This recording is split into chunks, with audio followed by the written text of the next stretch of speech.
Hey everybody, thank you so much for tuning in. Y'all want to come to the hood with me? I'm going to go to the hood because I want to talk about jail. You know, I was given that name 2 years ago when I started my YouTube channel. And only 2 years later am I really getting some insight into what this woman was all about. You see, this woman was literally in the hood, but she did not let her circumstance stop her from using what was in her hand and doing what she was called to do. How do I know she was in the hood? You see, Sisera, the bad guy who oppressed Israel for 20 years, went there to hide out. And I'm sure he wasn't, living in no hood. He was living large. He was a leader. He had oppressed an entire race of people. So I'm sure he probably had a palace. He had servants' quarters and servants and the whole nine. And I'm sure that he said, I'm going to go to a place to hide out, an unsuspecting place where I won't be found. And so he went down to the hood where the tent dwellers were. Cold thing about it was Jael wasn't even no Jew. Sisera was friends of her husband's people. You don't be friends with nobody who you are oppressing. So Jael and her husband wasn't no Jews. So he went down to the hood and he tried to hide out. And he met his fate through Jael. She took the hammer and the tent peg and drove it right through his head and killed him. She did what 10,000 soldiers were sent out to do. She stopped the oppression of Israel single-handedly. Yes, she did. And so she did it right from the hood. Where we are in life, it doesn't matter. It shouldn't stop us, because whatever we've been given to do our purpose, to fulfill our purpose, to do our call, to express our gift in the earth, whatever our circumstances and whatever our situation is, it shouldn't stop us. It didn't stop Jael. Jael was in the hood. So we're going to bring it over in today's time. She might have been on Section 8 housing. She might have been in low-income housing. She might have been in the projects in today's time. But the enemy rolled up on her and she handled it. The story says at the end, blessed be Jael. And it kind of reminded me of the story of Mary, who gave birth to Christ. The story says, blessed be Mary. You see, Jael killed an oppressor. Mary gave birth to a deliverer. Those stories are for you. Those stories are for me.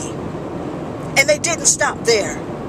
Because regardless of our situation or life circumstance, we've been given something where we can either kill an oppressor or give birth to a deliverer. Now, I'm not saying that we give birth to the Son of God again, no. I'm not saying that we kill the oppressor of Israel, no. I'm saying that through the things that God gives us, through those things that He has put in our hands, whatever the oppression is, we can kill it. If there is a need for deliverance, we can bring it through what He has put in our hands. And our situation in life should never ever stop us. Now, I want to say one thing about Jael being in the hood, because she was with the tent dwellers.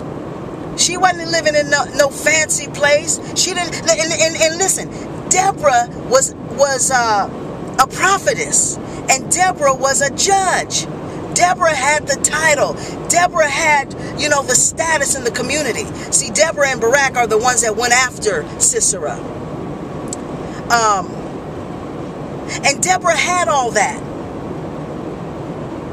She used her gifts with her status. Nothing wrong with that. But Jael didn't have what Deborah had. And she still used what was in her hand. You see, she didn't let her circumstance or her living situation stop her. But at any rate, it doesn't matter what our situation is. It doesn't matter where we find ourselves. But I wanted to say about the hood is that Jael's that was her actual living situation. But you might be in a living situation where you do live in a mansion, where you do have a full bank account running over. You do have the latest Coach bag.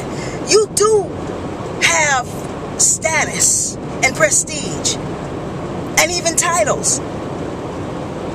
But if you are not utilizing what's in your hand, if you're not using your gift, if you're not doing what it is you're called to do, baby, you in the hood too. It might not look like you in the hood from the outside, but on the inside, you are in a wilderness place. On the inside, there is an emptiness, and there is no amount of money that can cover that emptiness up. There's no amount of money that can really mask what's really going on the inside. And see, this is why I am so intrigued by this woman, Jael. Because there was a situation, there was a circumstance in life that could have hindered her, that could have stopped her, like it hinders and stops so many today. But she didn't allow that. She used what she had been given. And as a result, the Bible said, blessed be Jael. And I believe that when we use the gifts that we have, when we're able to express what God has given us, the same is true of you. Blessed be you, woman, man, whoever you are, when you use what God has given you to use. Thank y'all for tuning in, and be blessed.